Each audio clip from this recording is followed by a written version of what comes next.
Dalam nama Bapa dan Putra dan Roh Kudus. Amin. Allah yang berbelas kasih, sabda-Mu adalah terang dan pelita hidup kami. Bimbinglah kami oleh Roh Kudus-Mu. Amin. Salam, Bapak, Ibu, dan saudara-saudari terkasih dalam Kristus Yesus. Salam sejahtera dan salam damai beserta Yesus Kristus. Marilah kita membaca, mendengarkan, dan merenungkan firman Allah.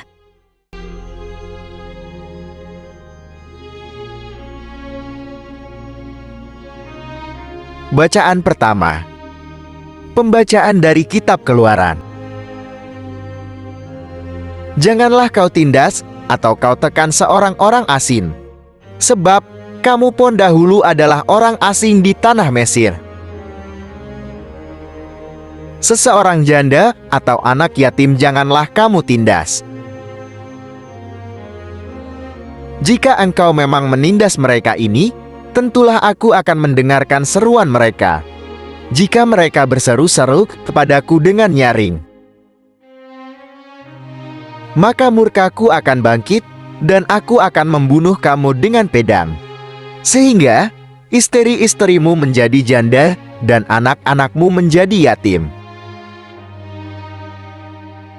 Jika engkau meminjamkan uang kepada salah seorang dari umatku, orang yang miskin di antaramu, maka janganlah engkau berlaku sebagai seorang penagih hutang terhadap dia. Janganlah kamu bebankan bunga uang kepadanya. Jika engkau sampai mengambil jubah temanmu sebagai gadai, maka haruslah engkau mengembalikannya kepadanya sebelum matahari terbenam. Sebab hanya itu saja penutup tubuhnya, itulah pemalut kulitnya pakai apakah ia pergi tidur. Maka, apabila ia berseru-seru kepadaku, aku akan mendengarkannya, sebab aku ini pengasih.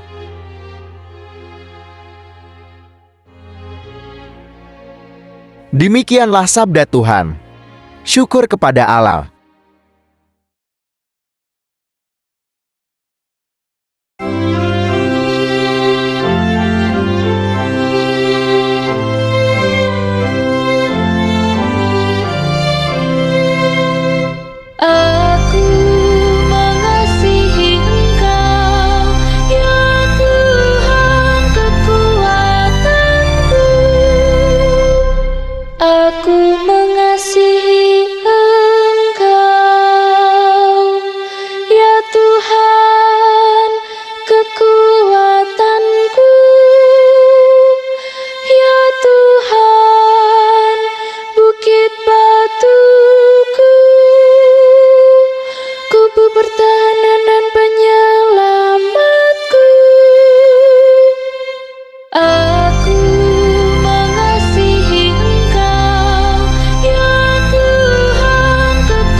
Terpujilah gunung batuku, dan mulialah Allah penyelamatku. Tuhan mengaruniakan keselamatan yang besar kepada raja yang diangkatnya. Ia menunjukkan kasih setia kepada orang yang diurapinya. Aku mengasihi Engkau, ya Tuhan kekuatanku.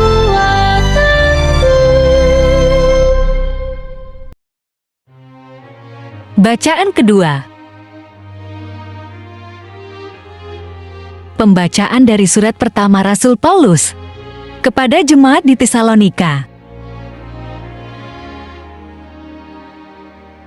Saudara-saudara, kamu tahu bagaimana kami bekerja di antara kamu, karena kamu. Dan kamu telah menjadi penurut kami dan penurut Tuhan.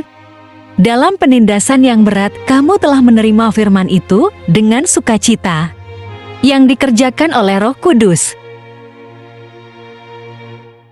Sehingga kamu telah menjadi teladan untuk semua orang yang percaya di wilayah Makedonia dan Akhaya. Karena dari antara kamu, firman Tuhan bergema bukan hanya di Makedonia dan Akhaya saja, tetapi di semua tempat telah tersiar kabar tentang imanmu kepada Allah. Sehingga kami tidak usah mengatakan apa-apa tentang hal itu.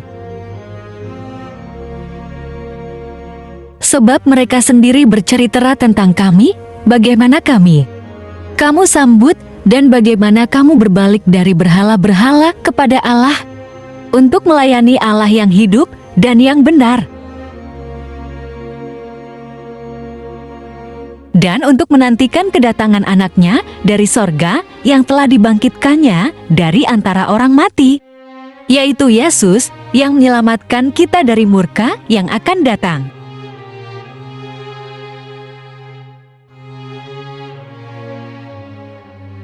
Demikianlah sabda Tuhan. Syukur kepada Allah.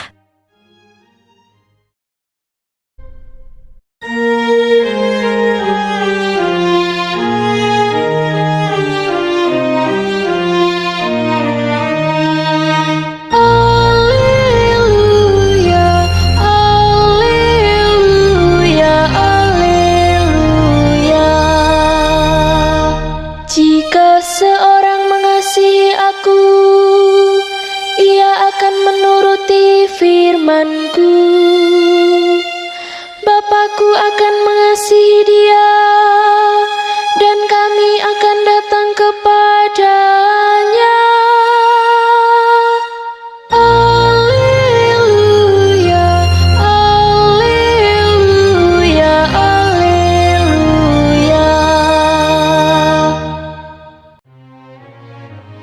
Inilah Injil suci menurut Matius. Ketika orang-orang Farisi mendengar bahwa Yesus telah membuat orang-orang Saduki itu bungkam, berkumpullah mereka. Dan seorang dari mereka, seorang ahli Taurat, bertanya untuk mencobai dia. Guru, hukum manakah yang terutama dalam hukum Taurat? Jawab Yesus kepadanya, Kasihilah Tuhan, Allahmu, dengan segenap hatimu, dan dengan segenap jiwamu, dan dengan segenap akal budimu. Itulah hukum yang terutama dan yang pertama. Dan hukum yang kedua, yang sama dengan itu, ialah, kasihilah sesamamu manusia, seperti dirimu sendiri. Pada kedua hukum inilah, tergantung seluruh hukum Taurat dan kitab para nabi. Demikianlah sabda Tuhan. Terpujilah Kristus. Bapak, Ibu, dan saudara-saudari terkasih dalam Kristus Yesus, bacaan Injil Matius hari ini, Yesus menjawab pertanyaan seorang ahli Taurat dari orang-orang Farisi dengan maksud mencobai Yesus. Mari kita baca kembali Matius pasal 22 ayat 34-36. Ketika orang-orang Farisi mendengar bahwa Yesus telah membuat orang-orang Saduki itu bungkam, berkumpullah mereka, dan seorang dari mereka, seorang ahli Taurat, bertanya untuk mencobai dia.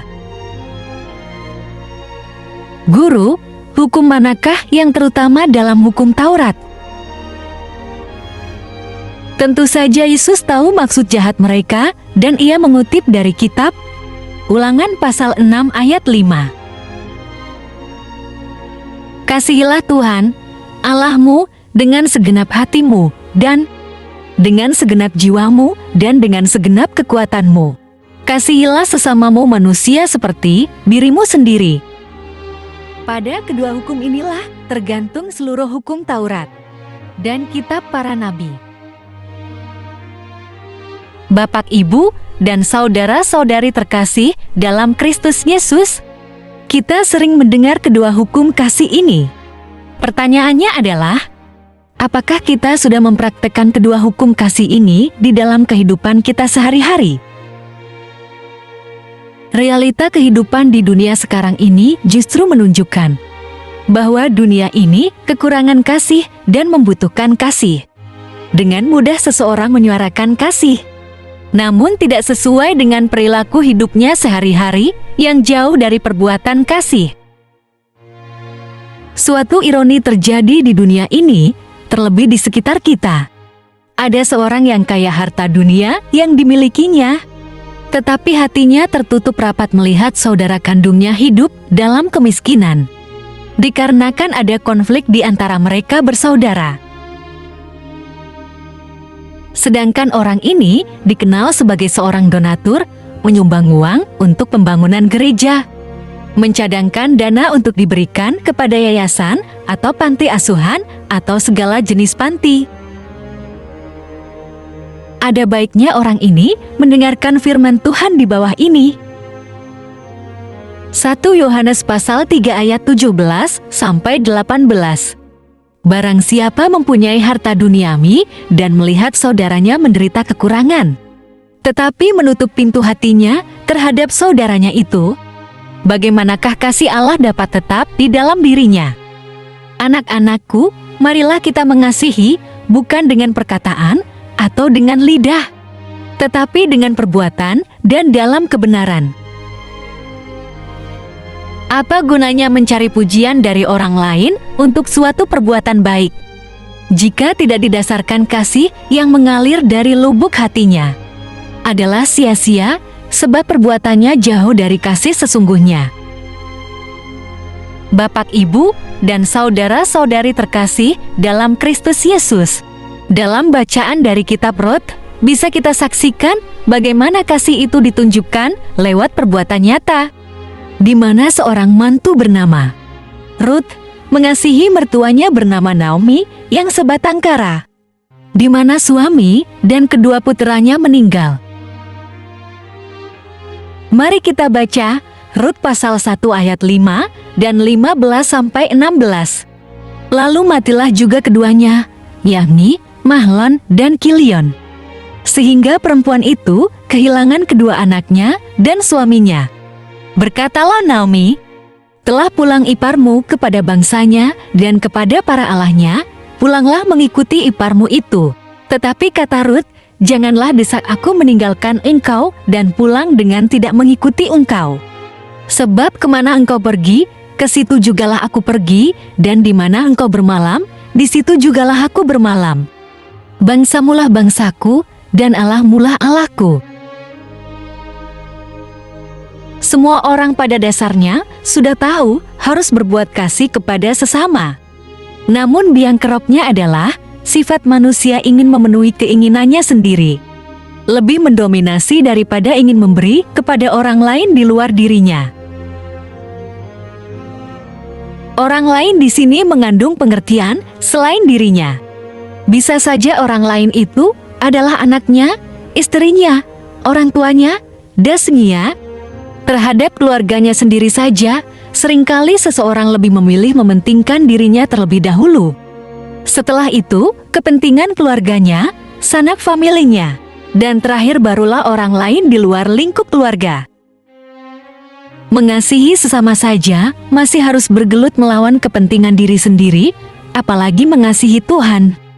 Itu sebabnya Yesus menjelaskan bagaimana caranya mengasihi Tuhan. Bapak, Ibu, dan saudara-saudari terkasih dalam Kristus Yesus, mari kita baca Matius pasal 25 ayat 40. Aku berkata kepadamu, sesungguhnya segala sesuatu yang kamu lakukan untuk salah seorang dari saudaraku yang paling hina ini, Kamu telah melakukannya untuk aku. Pada umumnya, seseorang mengasihi bila ia sudah menerima kasih terlebih dahulu. Sebaliknya, tidak banyak orang memberi kasih terlebih dahulu. Dan ada yang tidak menerima balasan kasih dari orang tersebut, melainkan ia menerima kasih dari orang lain. Ketika kita mengalami kesulitan, terutama masalah keuangan, dan ada orang lain yang menolong, maka hati kita gembira dan biasanya kita akan menghormati si penolong tersebut dan berusaha untuk menyenangkan hatinya. Demikian juga hendaknya kepada Tuhan yang telah menolong kita. Seharusnya kita juga berusaha untuk menyenangkan hati Tuhan dengan berbuat sesuatu yang disukai Tuhan. Jadi kasih itu biasanya timbul tatkala hati kita tergerak oleh satu belas kasihan melihat kesusahan orang lain, karena kita pernah mengalami kesusahan dan merasakan penderitaannya. 2. Ungkapan syukur atas kebaikan Tuhan yang telah memberkati dan menolong hidup kita. 3. Keinginan untuk menyenangkan hati Tuhan karena relasi intim kita dengan Tuhan. Ketiga, gerakan hati kita ini membutuhkan proses yang tidak mudah. Sebab, mendapat perlawanan gigih dari kedagingan kita yang selalu mau dituruti dan dipenuhi segala keinginannya. Pada saat kita berelasi dengan Tuhan, maka aliran-aliran kasih Tuhan itu akan membanjiri hati kita sampai melimpah ruah sehingga kepenuhan. Maka dari dalam hati kita akan mengalir keluar kasih itu untuk dibagikan dan dicurahkan kepada orang lain atau kepada sesama. Dengan demikian, Bapak, Ibu, dan saudara-saudari terkasih, kita tidak akan bergelut dan bergumul dalam hal memberikan kasih kita kepada orang lain karena kita sudah mengalami kepenuhan kasih Tuhan di dalam hidup kita. Marilah berdoa. Allah Bapa, sumber pengharapan, Engkau telah mengikat perjanjian dengan semua orang melalui Yesus Kristus yang terurapi. Semoga kami selalu berpegang teguh pada Dia dan berkembang menjadi umat yang patuh setia dengan perantaraan Yesus Kristus, Putramu, Tuhan kami, yang bersama Dikau dalam persekutuan Roh Kudus, hidup dan berkuasa, Allah sepanjang segala masa, dalam nama Bapa dan Putra dan Roh Kudus. Amin. Terima kasih telah mendengarkan dan merenungkan firman Allah. Jangan lupa subscribe dan aktifkan loncengnya. Terima kasih Tuhan Yesus memberkati.